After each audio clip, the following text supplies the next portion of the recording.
வணக்கம் நண்பர்களே, welcome to my channel. இன்றைக்கு சோஷியல் மீடியாவை திறந்தாலே அருவருக்கத்தக்க விமர்சனங்கள்,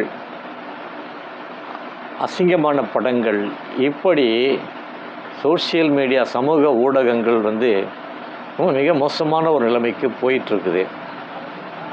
இந்த ஊடகங்களின் வளர்ச்சி எத்தகையது என்பதை பற்றியும், கடந்த 50 ஆண்டுகளுக்கு முன்பு இருந்த ஒரு நிலை, அப்போது உருவான அச்சு ஊடகங்கள் தொடங்கி இன்றைய ரீல்ஸ், இன்ஸ்டாகிராம் உள்ளிட்ட பல சமூக ஊடகங்கள் எப்படியெல்லாம் மாறி இருக்கின்றன என்பது குறித்துத்தான் இந்த பதிவில் நான் உங்களோடு பேசப் போகிறேன்.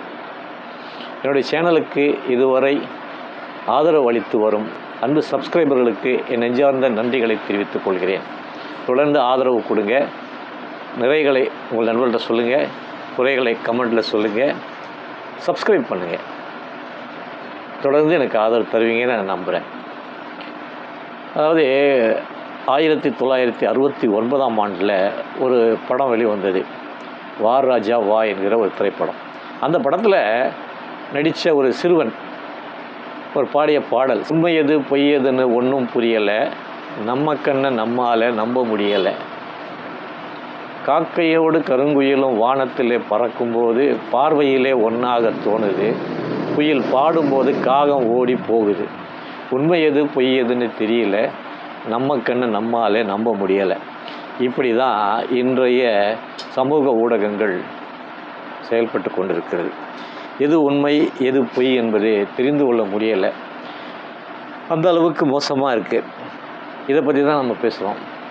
40-50 வருஷத்துக்கு முன்னாடி நம்ம காலை பொழுது எப்படி போச்சுன்னா, செய்தித்தாள்களை படிக்கிற வழக்கம் அப்போ இருந்தது. அந்த அச்சு ஊடகத்தில் பார்த்த செய்திகள்லாம் வெறும் காகிதம் கிடையாதுங்க. அச்சு ஊடகங்கள் மக்களை கவர்வதற்காக பலதரப்பட்ட செய்திகளை கொடுப்பாங்க, பலதரப்பட்ட விஷயங்களை அதில் பதிவிடுவாங்க. அதில் அரசியலும் ஒன்றாக இருந்தது. அப்போது பல விஷயங்களை கற்றுக்க முடிஞ்சது. தொலைக்காட்சி வந்தது. தொலைக்காட்சியில் தூர்தர்ஷனில் செய்திகள் கொஞ்ச நேரம் போடுவாங்க, செய்திகள் கேட்போம். வானொலியில் செய்திகள் வந்திருந்தது. அந்த செய்திகள்லாம் நம்ம பார்த்துட்டு இருந்தோம். தொலைக்காட்சிகள் அறிவியல் வளர்ச்சியின் ஒரு தொடக்கமாக தொலைக்காட்சிகள் ஒவ்வொன்றாக தனியார் தொலைக்காட்சிகள் வர ஆரம்பிச்சது. இந்த தனியார் தொலைக்காட்சிகள் வர ஆரம்பித்த பிறகு அவருடைய ஆரம்பகட்ட விஷயங்கள் தங்களுடைய வளர்ச்சியை நோக்கி தான் போகணுங்கிறதுக்காக பலதரப்பட்ட நிகழ்ச்சிகளை கொடுத்தாங்க. மக்களை கவர்கின்ற வகையில் பலதரப்பட்ட பலரும் ஏற்றுக்கொள்ளக்கூடிய நிகழ்ச்சிகளாக வந்தது. அதில் செய்திக்காக ஒரு நேரம் ஒதுக்குவாங்க. அந்த செய்திகளை நாம் பார்த்து தெரிஞ்சுக்கிட்டோம். செவி வழியாக கேட்ட வானொலி செய்திகளில் கண்கள் மூலமாக நம்ம பார்த்து அந்த செய்திகளை நாம் தெரிஞ்சுக்கிட்டோம். அதன் பிறகு அறிவியல் வளர்ச்சி, அது யாரையும் தடுக்க முடியாது. அறிவியல் வளர்ந்துக்கிட்டே இருக்கும் போதும் சில மாற்றங்கள் வந்துக்கிட்டு தான் இருக்கும். அந்த வகையில் நமக்கு தகவல் தொழில்நுட்பத்திற்காக உருவான செல்ஃபோன் வந்தது. விடுதிரை கொண்ட டச் ஃபோன் வந்தது. கூடவே பலதரப்பட்ட ஆப்புகள் வந்தது. அது வழியாக நம்ம நிறைய விஷயங்களை யூஸ் பண்ண ஆரம்பித்தோம். ஃபேஸ்புக் வந்தது, ட்விட்டர் வந்தது. அதெல்லாம் நம்ம பயன்படுத்திக்கிட்டு அந்த இது பண்ண ஆரம்பித்தோம். சரி, அது சில நல்ல விஷயங்களை கற்றுக் கொடுத்தது. நல்ல தகவல்கள் பரிமாற்றங்களாக இருந்தது. ஒருத்தருக்கு ஒருத்தர் பழகிக்கிற மாதிரி இருந்தது. ஒருத்தரோட கருத்தை அடுத்தவர் புரிந்து கொள்ளக்கூடிய வகையில் இருந்தது. தனிப்பட்ட ஒரு மனிதனின் கருத்து கூட நல்ல கருத்தாக வெளிவந்தது. அது பலரும் ஏற்றுக்கொள்ளக்கூடிய வகையில் இருந்தது. அதனுடைய அடுத்த தாக்கம் செல்ஃபோனில் ரீல்ஸ் வர ஆரம்பிச்சு.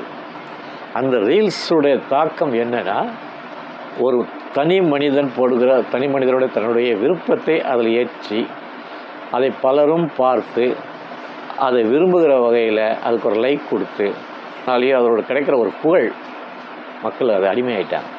நாளடைவில் இந்த சமூக ஊடகங்கள் அச்சு ஊடகம் தொடங்கி டிஜிட்டல் ஊடகமாக மாறி அதுக்கப்புறம் சோஷியல் மீடியாவாக சோஷியல் மீடியாவிலேருந்து ரீல்ஸ் இன்ஸ்டாகிராம் தங்களை மக்கள் வெளிப்படுத்தி கொள்ளக்கூடிய சில விஷயங்கள் வெளிவந்தது. அது சில நேரம் சிறப்பாக இருந்தது.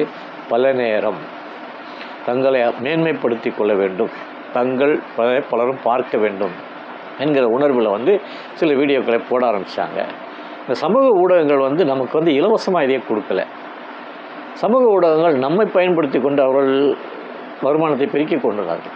எப்படி தனியார் தொலைக்காட்சிகள் உருவானப்போ அவருடைய டிஆர்பி ரேட்டிங்க்காக பல விஷயங்கள் வந்து அது அதை மக்கள் கவர்ற வகையில் போட்டு நம்மளை ஒரு அடிமைத்தனத்தை கொண்டு வந்துட்டாங்க. ரீல்ஸ் சீரியல்கள் குடும்ப பாங்கான சீரியல் சொல்லி தொடங்க ஆரம்பித்து மகா கேவலமான சீரியல்லாம் வர ஆரம்பிச்சது. இது ஊடகங்களை வந்து குறை சொல்வதற்காக நான் இதை சொல்லவில்லை. இந்த ஊடகங்களினால் அச்சு ஊடகம் இருந்தப்போ நிறைய விஷயங்களை கற்றுக்கொண்டோம், நிறைய சிந்தனைகளை வளர்த்து கொண்டோம். தமிழகத்தில் மிக பிரபலமான நம்பர் 1 நாளிதழ் இருந்தது. அந்த நாளிதழை படிக்க தொடங்கி எழுத்துக்கூட்டி படிக்க தொடங்கிய பலரது வாழ்க்கை இன்றைக்கு வந்து ஒரு படிப்பாளிகளாக இருந்திருக்காங்க. நிறைய கருத்துக்களை பேசுவாங்க. அந்த திராவிட சித்தாந்தங்கள் உள்வந்த நேரம் ஒவ்வொரு கட்சிக்கும் ஒரு பத்திரிகை இருந்ததுங்க. அந்த பத்திரிகை மூலமாக அவங்க வந்து தங்களுடைய கட்சியின் கொள்கைகள், கோட்பாடுகள் இதெல்லாம் வந்து சொல்லிக் கொடுத்தாங்க. அதில் முக்கியத்துவம் வாய்ந்த ஒரு பத்திரிகையில் வந்து அந்த கட்சியின் தலைவரே வந்து தொண்டர்களுக்கு கடிதம் எழுதினாங்க. அந்த கடிதம் அதாவது உங்கள் பேரை சொல்லிடுறேன் உங்களுக்கு, முரசொலிங்கிற அந்த நாளிதழில் தலைவர் வந்து தொண்டர்களுக்கு எழுதுகிற அந்த கடிதங்கள் வந்து மிக பிரபலமானது. நிறைய தெளிவு கிடச்சிது. அதுக்கப்புறம் வந்து அவங்க விருப்பத்துக்கு ஒரு பத்திரிகை நடத்த ஆரம்பித்தாங்க. பத்திரிகை நடத்துறதுங்கிறது வந்து நிறைய விஷயங்கள் இது. எல்லாருமே காசு சம்பாதிக்க ஆரம்பித்தாங்க. காசு சம்பாதிக்கிறதுக்காக பல பொய்யான செய்திகளை போட ஆரம்பித்தாங்க. இது வந்து தனிப்பட்ட முறையில் தாக்குதல் இல்லை. இப்போதோ சொல்கிறேன், இந்த ஊடகங்கள், செய்தி ஊடகங்கள், அச்சு ஊடகங்கள், தொலைக்காட்சி ஊடகங்கள் இதெல்லாம் வந்து இன்றைக்கு பணம் காய்க்கிற மரங்களாக மாறிவிட்டது. பணம் எங்கே யார் தர்றார்களோ அவர்களுக்கு ஏற்ற மாதிரி செய்திகள் வருகிறது. சரி, அதெல்லாம் விடுங்க. ஊடகங்களை பற்றி நம்ம சொல்லி இப்போ பேசி பிரயோஜனம் இல்லை. ஆனால் இன்றைக்கு சமூகத்தை ஒரு அழிவு பாதைக்கு கொண்டு போயிட்டுருக்குது ஒரு விஷயம். அது ரீல்ஸ். அந்த ரீல்ஸ் போடுற ஒரு விஷயம் இருக்கு இல்லையா, அது வந்து தனி மனிதன் போட்டால் கூட சரி, அது ஒரு கடைசி ஒரு வீடு வரைக்கும் வந்து சேருது வீட்டில். அது ஒரு பொழுதுபோக்காகவே பண்ண ஆரம்பிச்சிட்டாங்க. இன்றைக்கு ஒரு அரசியல் கட்சிகள் அதை எடுத்து பயன்படுத்த ஆரம்பிச்சிருக்காங்க. ஒரு அரசியல் கட்சி, புதிதாக முளைத்த கட்சி, பிரச்சாரத்துக்கு போகலை, கொள்கைகளை சொல்லலை, கொள்கைகளை தொண்டர்களுக்கு சொல்லி அவர்களை அரசியல் படுத்தலை. இப்படி இருந்த ஒரு அரசியல் கட்சி திடீரென ஒரு மாயாஜாலம், மந்திர நிகழ்ச்சி நடந்ததை போல், ஒரு அதிசயம் நடந்ததை போல் தமிழ்நாட்டில் ஆட்சியை பிடிச்சிருக்கு. எந்த வழியில் பிடிச்சிருக்கு அப்படின்னு பார்த்தா, இந்த ரீல்ஸ் அறிவியல் வளர்ச்சி தான். அறிவியல் வளர்ச்சியில் உருவான தகவல் தொழில்நுட்பத்தில் இந்த ரீல்ஸ் முறையை பயன்படுத்தி மட்டுமே ஆட்சியை பிடிச்சிருக்காங்க. அது எங்கே அதனுடைய தாக்கம் இப்போ எங்கே போயிட்டுருக்குன்னா, அந்த கட்சியோட தலைவரை பற்றி ஒரு வார்த்தை பேசினால் அடுத்து அந்த வார்த்தை பேசின நபரை அருவருக்கத்தக்க வகையில், அது ஆணாக இருந்தாலும் சரி, பெண்ணாக இருந்தாலும் சரி, அவர்களை கொச்சைப்படுத்தி, அவர்களை அருவருக்கத்தக்க வார்த்தைகளை பேசி, அவர்களை குடும்பத்தில் இருக்கிற ஒவ்வொருவரையும் இழுத்து அசிங்கப்படுத்துகிற ஒரு நிலை வந்திருக்கு. அது எந்த நிலைமைக்கு போகும்னு தெரியல. இது வந்து ஆக்கமா அழிவா? உங்கள் பார்வைக்கு நான் வைக்கிறேன். ஆக்கமான விஷயம் என்ன நடக்குதுங்க? இல்லையே. அதன் வழியாக வந்து ஆட்சி பிடித்த அந்த ஆட்சியை அமைந்திருக்கிற அந்த அமைச்சர் பெருமக்கள், எம்எல்ஏக்கள், இப்படி பலரும் இன்னும் அந்த ரீல்ஸில் தான் அவளை ஆய்வு நடத்துகிறாங்க. இந்த மாதிரி விஷயங்கள் வெளியே வந்துக்கிட்டே இருக்குது. இது ஆக்கத்தை கொடுக்குமா, அழிவை கொடுக்குமா என்பது உங்கள் பார்வைக்கு நான் விட்டு விடுகிறேன்.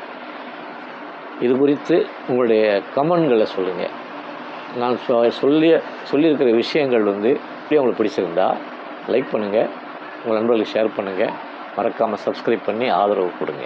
மீண்டும் இன்னொரு பதிவுடன் சந்திக்கிறேன். நன்றி, வணக்கம்.